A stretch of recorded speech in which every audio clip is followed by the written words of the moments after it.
क्या आज यहाँ पे वीडियो शूट हो रहा है।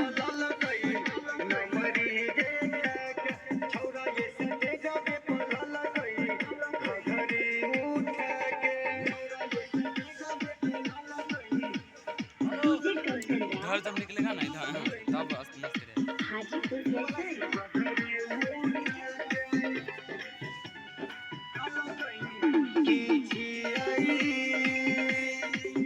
बंगाल के नाचनिया नहीं लागै छै तनियो शरम रे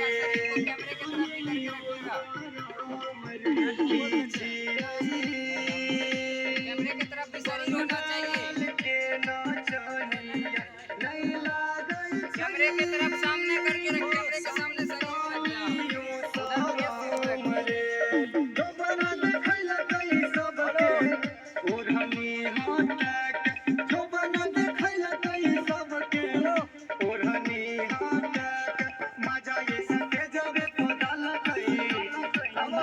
सटे जबे पता लगे